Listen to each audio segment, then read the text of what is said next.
Diploma in nursing science and midwifery কোর্সের তৃতীয় বর্ষের একটি সাবজেক্ট হচ্ছে লিডারশিপ এবং ম্যানেজমেন্ট। আজকে আমি লিডারশিপ এবং ম্যানেজমেন্ট সাবজেক্টের একটা টপিক ফাংশন অফ ম্যানেজমেন্ট সম্পর্কে আলোচনা করব, অর্থাৎ ব্যবস্থাপনা যে আছে সেই ম্যানেজমেন্টের যে কাজটা কি সেটা সম্পর্কে আমরা আলোচনা করব। ফাংশন অফ ম্যানেজমেন্ট অথবা প্রসেস অফ ম্যানেজমেন্ট অথবা এলিমেন্টস অফ ম্যানেজমেন্ট, তাহলে সেক্ষেত্রে আমরা দেখতে পারি ফাংশন অফ ম্যানেজমেন্ট অ্যাজ, অর্থাৎ ম্যানেজমেন্টের যে কাজটা সেটা হতে পারে এরকম: প্ল্যানিং, একটা পরিকল্পনা থাকবে; অর্গানাইজেশন, একটা প্রতিষ্ঠান থাকবে; কমান্ড, নেতৃত্ব থাকতে হবে সেখানে; কোঅর্ডিনেশন, সমন্বয় থাকতে হবে; কন্ট্রোল, নিয়ন্ত্রণ থাকতে হবে। তার মানে যদি ম্যানেজমেন্টের ফাংশন বা এলিমেন্টস বলি, তার ভিতরে কী কী থাকবে? পরিকল্পনা থাকতে হবে, একটা সংগঠন থাকতে হবে, নেতৃত্ব থাকতে হবে, সমন্বয় থাকতে হবে এবং নিয়ন্ত্রণ থাকতে হবে। Later Luther expanded these activities by introducing two more activities in addition: planning, organization, staffing, director, coordinating, reporting and budgeting। অর্থাৎ এরপরে কি করছে, পরবর্তীকালে লুথার আরও দুইটা কার্যক্রম চালু করছেন। সেটা হচ্ছে কি, সেটা হচ্ছে যে আগে ছিল হচ্ছে planning, organisation, command, coordination, controlling. এর সাথে সে যুক্ত করছেন হচ্ছে স্টাফিং, ঠিক আছে, এবং সে তার সাথে আর একটা করছে রিপোর্ট অ্যান্ড বাজেটিং। অর্থাৎ দেখা যাচ্ছে এর সাথে কী করছে, প্রতিবেদন এবং বাজেট করছে, আর একটা কী করছে, কর্মীদের সংযুক্ত করছে। All this are again recognized by clubbing, reporting and coordinating under the component of control and classified as 5 major elements or steps in the management process। কি বলছে? All these are again recognized by clubbing, reporting and coordinating under the component of control and classified as 5 major elements or steps in management process। কী কী আছে এগুলো? আবার নিয়ন্ত্রণ উপাদানগুলোর অধীনে club, reporting এবং সমন্বয় করে স্বীকৃত এবং 5টি বড় পরিচালনা প্রক্রিয়ার পদক্ষেপ হিসেবে শ্রেণীবদ্ধ করা হয়েছে। Planning refers to thinking. আমরা যদি প্ল্যানিং নিয়ে আলোচনা করি, প্ল্যানিংটা কি কী বলছে?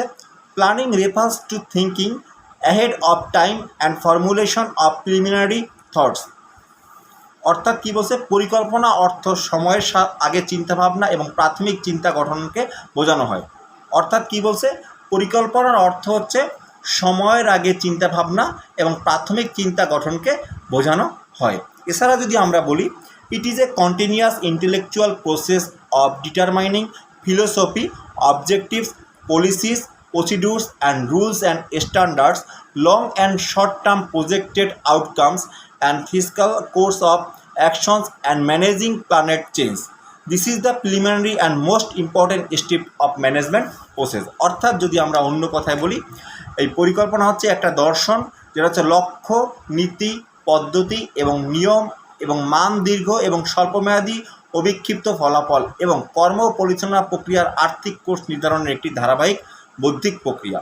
অর্থাৎ এর ভিতরে নীতি থাকবে, পদ্ধতি থাকবে, কী লক্ষ্যে কাজ করতেছে সেরকম একটা পরিকল্পনা করতে হবে। সেটা দীর্ঘমেয়াদী হতে পারে, স্বল্পমেয়াদী হতে পারে, এবং কর্ম এবং পরিচালনা প্রক্রিয়ার আর্থিক যে কোর্স আছে সেইটা নির্ধারণের মাধ্যমে একটা ধারাবাহিক বৌদ্ধিক প্রক্রিয়া সম্পাদন করার যে পরিকল্পনা, সেটি হচ্ছে প্ল্যানিং। অর্গানাইজেশন মানে সংগঠন। It is establishing the structure to carry out the plans. এটি পরিকল্পনা বাস্তবায়নের জন্য কাঠামোটি প্রতিষ্ঠা করা হয়েছে। Determining the most appropriate type of patient care delivery in health agency. অর্থাৎ বলছে কি, হেলথের যে এজেন্সিগুলো আছে সবচেয়ে উপযুক্ত ধরনের রোগীর যত্নের কী ক্ষেত্রে যত্ন সেবাটা নির্ধারণ করে থাকে। Or educational programmes in an institution, অথবা কোনো প্রতিষ্ঠানের শিক্ষামূলক যে কর্মসূচিগুলো রয়েছে সেগুলা। In simple, it is grouping the activities to meet its goal, other function involves. অর্থাৎ বলা হয়েছে সাধারণভাবে এটি তার লক্ষ্য পূরণের জন্য ক্রিয়াকলাপগুলি গোষ্ঠীভুক্ত করেছে এবং অন্য যে কাজগুলোর সাথে সেগুলো জড়িত স্টাফিং সংগঠনের ক্ষেত্রে সেটা হচ্ছে কি, working within the structure of an organization, একটি প্রতিষ্ঠান কাঠামোর মধ্যে কাজ করা। আন্ডারস্ট্যান্ডিং, সেখানে কি থাকবে? বোঝাপড়া থাকবে। Use power and authority appropriately, যথাযথ ক্ষমতা এবং কর্তৃত্বের ব্যবহার করতে হবে। তার মানে কি, একটা সংগঠন যদি হয় সেই সংগঠনটা বাস্তবায়নের জন্য একটা প্রতিষ্ঠান কমিটি করতে হবে এবং সেখানে দেখা যাচ্ছে যে রোগীর যত্ন নেওয়ার ক্ষেত্রে কীভাবে যত্ন নেবে সেই ধরনগুলো চিহ্নিত করতে হবে এবং সেটা প্রতিষ্ঠানের শিক্ষামূলক একটা কার্যক্রমের সাথে অন্তর্ভুক্ত। এছাড়া দেখা যাচ্ছে আমরা যদি এর অন্যান্য কাজের কথা চিন্তা করি, প্রতিষ্ঠানের ভিতরে একটা কাঠামোগত কাজ থাকবে, এর ভিতরে বোঝাপড়া থাকবে এবং যথাযথ ক্ষমতা এবং কর্তৃত্বের ব্যবহার থাকতে হবে। এটা হচ্ছে কি ম্যানেজমেন্টের ফাংশন। এরপর হচ্ছে কি স্টাফিং, অর্থাৎ যে কর্মীদের বিষয় সেটা সম্পর্কে যদি আমরা বলি, সেটা কি হচ্ছে, it is a process of assigning competent people to fill the appropriate nursing roles in an institution designated for the organizational structure through recruitment and selection of staff development activities. Staff often become part of organization, অর্থাৎ সাংগঠনিক কাঠামোর জন্য মনোনীত কোনো প্রতিষ্ঠানে উপযুক্ত নার্সিংয়ের ভূমিকা পূরণের জন্য উপযুক্ত ব্যক্তিদের নিয়োগ করার একটা প্রক্রিয়া, এটি হচ্ছে স্টাফিংয়ের ভিতরে পড়ে। যেমন কর্মী নিয়োগ এবং নির্বাচন, ঠিক আছে। অর্থাৎ যদি আমরা বলি স্টাফিংয়ের ভিতরে কী আছে, recruitment and selection of staff, অর্থাৎ কর্মী নিয়োগ হবে এবং নির্বাচন হবে। হিয়ারিং অ্যান্ড ওরিয়েন্টিং স্টাফ, কর্মীদের সাথে কী হবে, পরিচয় পর্ব একটা থাকবে, ঠিক আছে। স্টাফ শিডিউলিং, অর্থাৎ কর্মীদের সময়সূচি নির্ধারণ করতে হবে। স্টাফ ডেভেলপমেন্ট অ্যাক্টিভিটিস, কর্মীদের বিকাশের কার্যক্রম সম্পর্কে ওর ভিতরে অন্তর্ভুক্ত থাকবে। আর staff often becomes part of organization, কর্মীরা প্রায় আয়োজনের অংশ হিসেবে হয়ে থাকবে। অর্থাৎ দেখতেছি সাংগঠনিক কাঠামোর জন্য মনোনীত কোনো প্রতিষ্ঠানে উপযুক্ত যে নার্সিংয়ের ভূমিকা পূরণের জন্য উপযুক্ত ব্যক্তিদের এখানে নিয়োগ করা হয়ে থাকে। এই উপযুক্ত ব্যক্তিরা কী কাজ করেন স্টাফিংয়ে, তারা করে কর্মী নিয়োগ করেন এবং তাদেরকে নির্বাচন করেন। কর্মী নিয়োগ করে তাদের সাথে একটা পরিচয় পর্ব সম্পন্ন করেন। কর্মীদের কাজের ক্ষেত্রে সময়সূচি নির্ধারণ করে দেন। কর্মীদের কার্যক্রম এবং তাদের মেধা বিকাশের সুযোগ করার ব্যবস্থা করে দেন এবং বিভিন্ন অর্গানাইজেশনের বিভিন্ন কাজে তাদেরকে অংশগ্রহণ করার সহযোগিতা বা সুযোগ প্রদান করে থাকেন। এরপরে কী আছে, ডাইরেক্টিং, অর্থাৎ আমরা যদি বলি পরিচালনার ক্ষেত্রে, ডাইরেক্টিংয়ের ক্ষেত্রে কী আছে, is a process of involving many human resource management responsibilities such as motivating, managing a conflict, communicating, facilitating collaboration and coordination the team. অর্থাৎ কী বলছে, পরিচালনা হচ্ছে অনেকগুলো মানব সম্পদ পরিচালনার দায়িত্ব জড়িত করার একটা প্রক্রিয়াকে বোঝানো হয়েছে। সেখানে কী আছে, তার ভিতরে প্রেরণা থাকবে, একটি বিরোধ পরিচালনা থাকবে, যোগাযোগের একটা মাধ্যম থাকবে, দলকে সহযোগিতা করা এবং দলের ভিতরে সমন্বয় করার ব্যবস্থা করা। অর্থাৎ কী বলছে, ডাইরেক্টিংয়ের ক্ষেত্রে এটা হচ্ছে কি, it is a process of involving many human resource management responsibilities such as, অর্থাৎ অনেকগুলো মানব সম্পদ পরিচালনার দায়িত্বে জড়িত করার প্রক্রিয়াটা এখানে অন্তর্ভুক্ত। তার ভিতরে কি হচ্ছে, মোটিভেটিং, অর্থাৎ প্রেরণা দেবে, তাদের কর্মীদের ক্ষেত্রে প্রেরণা দিতে হবে, কারণ ম্যানেজমেন্টের একটা কাজ কর্মীরা যেন কাজ করতে উৎসাহ প্রদান করে, এই জন্য তাদেরকে প্রেরণা প্রদান করতে হবে। একটি পরিচালনার একটা সিস্টেম করতে হবে, বিরোধ একটা পরিচালনা তৈরি করতে হবে, কর্মীদের ভিতরে যোগাযোগ স্থাপন করতে হবে এবং দলগতভাবে যদি কাজ করে ওখানে প্রতিষ্ঠানে সেখানে সহায়তা করতে হবে, সহযোগিতা করতে হবে এবং একটা দলের সাথে আরেকটা দল বা দলের লোকদের ভিতরে সমন্বয় সাধন করে দিতে হবে।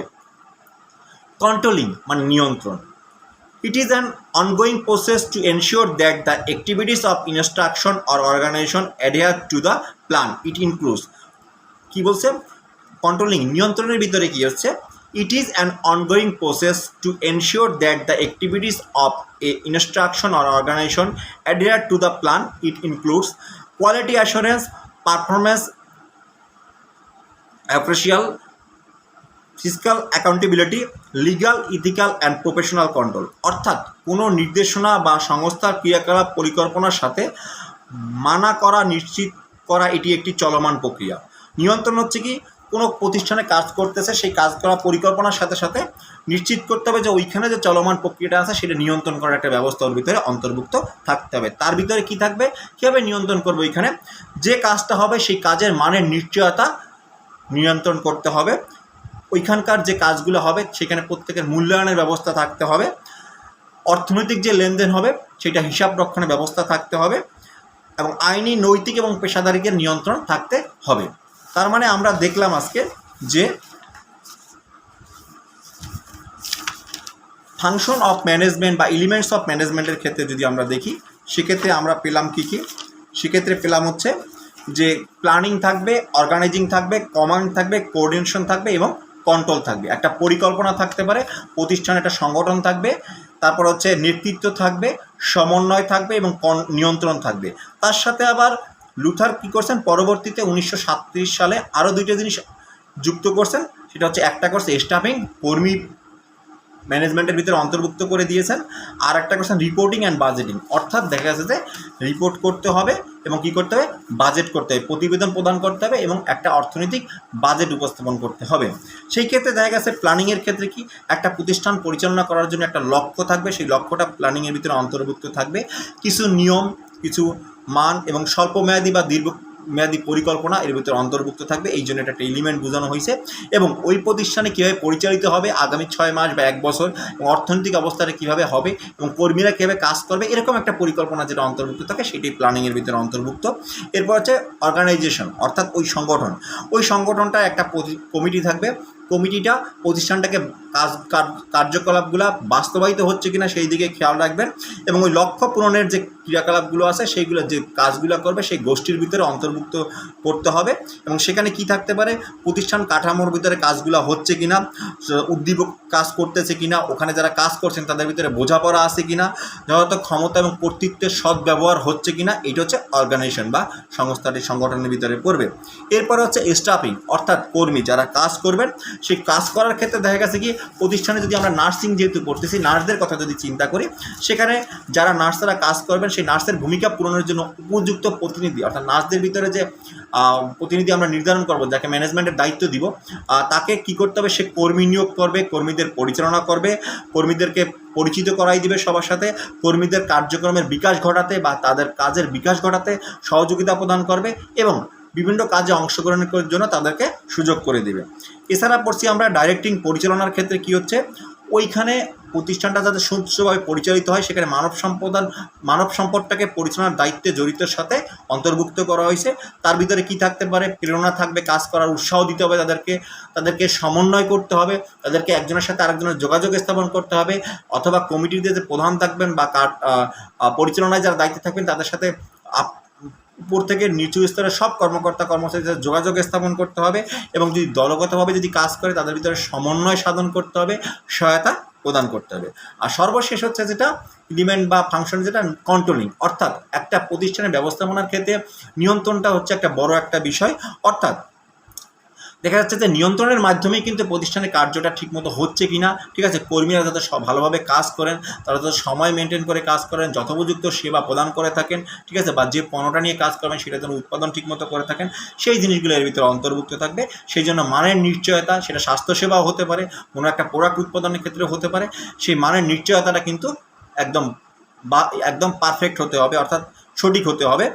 তারপর হচ্ছে যারা কাজ করবেন সেই কর্মীদেরও কিন্তু মূল্যায়ন করতে হবে, সেটাও নিয়ন্ত্রণের মাধ্যমে করতে হবে এবং ওইখানে যে আয় ব্যয়গুলো হবে সেইটা হিসাব রক্ষণ থাকতে হবে এবং আইনি বিষয়গুলো যেন স্বচ্ছ থাকে, নৈতিকতা বোধ যেন থাকে এবং পেশাদারিত্বের সাথে সবাই যেন কাজে অংশগ্রহণ করে। তাইলে আমরা আজকে ফাংশন অফ ম্যানেজমেন্ট বা এলিমেন্টস অফ ম্যানেজমেন্টের ভিতরে আমরা কিছু বিষয় নিয়ে আমরা আজকে আলোচনা করলাম। এই টপিকটা যেটা ফাংশন অফ ম্যানেজমেন্ট বা এলিমেন্ট অফ ম্যানেজমেন্ট নিয়ে যে আলোচনা করলাম, এই টপিকে যদি কোথাও কোনো বুঝতে সমস্যা হয় তাহলে অবশ্যই আমাকে নেক্সট ক্লাসে জানাবে। আমি তাহলে বা সামনে কখনো এই কমেন্ট বক্সে লিখে জানাবে যখন লেকচারগুলো দেখবে সবাই, তাহলে আমি পরবর্তীতে যখন টপিক নিয়ে আলোচনা করব লিডারশিপ অ্যান্ড ম্যানেজমেন্টে, তাহলে সেই টপিক আলোচনা করার সময় এই বিষয়টা নিয়ে আর একটা ভিডিও আপলোড দিতে পারি বা ওই টপিকের সাথে এই বিষয়গুলো নিয়ে আমি আলোচনা করতে পারি। সবাই ভালো থাকবে, সুস্থ থাকবে এবং নিরাপদে থাকবে। ধন্যবাদ।